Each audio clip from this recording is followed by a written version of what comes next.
So inside our How to Draw Drawing Basics sketchbook, we take you through drawing basics, and if you've never drawn before or you're interested in learning how to draw, we have a bunch of chapters that'll help you along the way.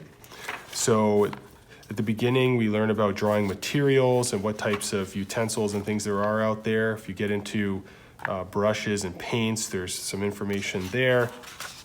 Some digital media, some ellipse guides, and all kinds of like erasers and sharpeners and stuff. And then how do you hold the pencil and your grip, different drawing styles. And then we start you off with basic lines and have practice areas in the sketchbook. So that's kind of what sets our book apart from others out there. Instead of just having like how to do it on filled entirely, we have areas for you to actually sketch and draw inside, so you can kind of see what's happening and then do it for yourself. So that's like throughout the whole book. So you practice drawing some lines over here, you see how, what is happening, and then do it below, and same over here. So squiggly lines, and you could practice this stuff on other piece of paper, but what's cool is you could take this and draw right in that book. You don't have to grab paper from somewhere else. Here, drawing freehand circles, kind of showing you how to do that, how to start different ways and different motions to just get familiar with that. And then some pages that you can use on your own.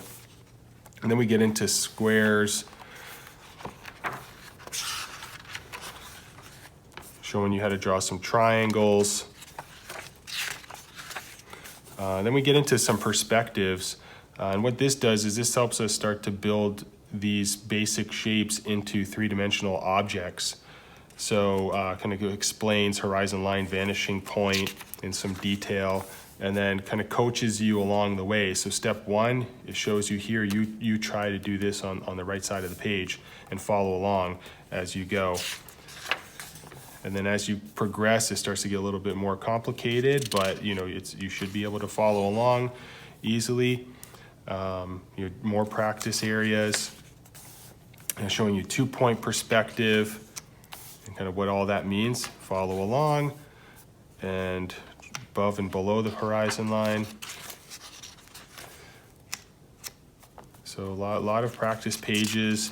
The whole idea with the book is by the time you're done, with this book, you'll have a pretty firm grasp of sketching, and you should be able to build three-dimensional objects in perspective without even using the sketchbook.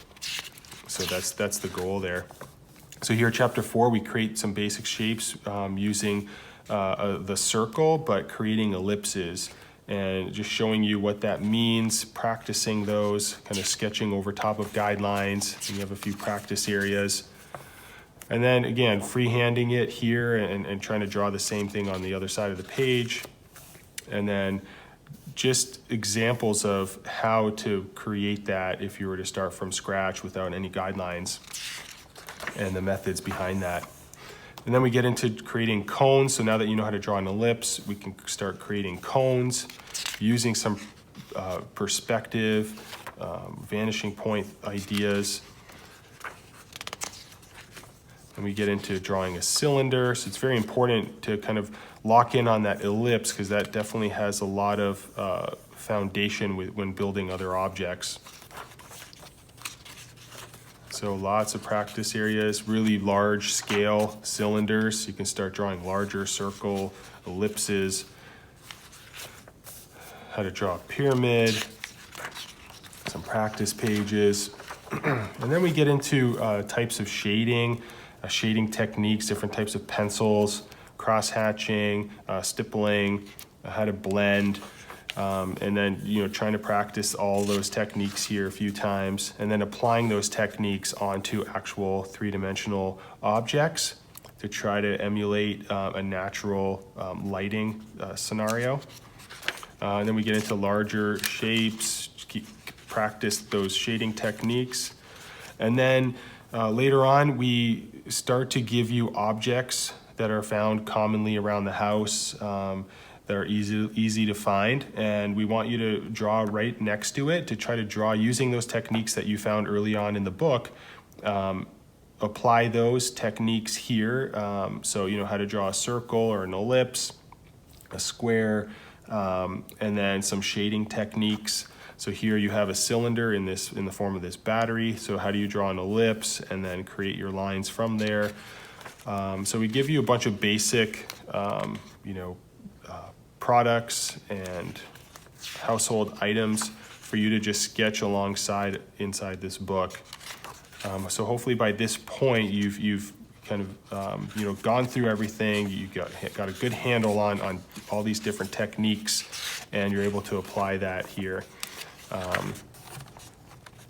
So at the end of the book, there's a few blank pages to practice on. And then we get into some lighting and shadows. So how to create shadows on certain objects and forms. So we kind of take you through the cube, how to add a shadow to cubes that are in perspective, how to draw shadows for cylinders. And then, we take that object, and rather than it being on a surface, we elevate that, and how do you project light to create a shadow when that object is hovering above a surface. So kind of take you through a little bit more advanced thoughts there, but I think at this point, you guys can handle it. It's fun. It's not too difficult. So you should be able to get it. And then in the back, there's some, schools, universities that offer design training. If you're younger and you're looking to kind of get into the design or the art field. And then in the back here, there's a bunch of templates. So after you're done the book, we've created these areas here that you can scan on a photocopy machine and print this out on some carbon paper and keep practicing. So try to preserve these if you can. Don't draw on these. Just scan these, photocopy them, and then be able to kind of use this to, if you find in a year from now or whatever, you want to come back and practice your technique, see how much better you are. You can use the back of this book for that. So we also have, in accompanying this book, we have a stencil that you can purchase with the book, and it has some of your basic shapes on here to kind of help you along the way. It fits really nicely inside of the book. It's small enough and thin enough so you can fit it in there and close the book up and take that with you. So hope you like the book. If you have any questions, feel free to message us or leave a comment, and hope you enjoy it.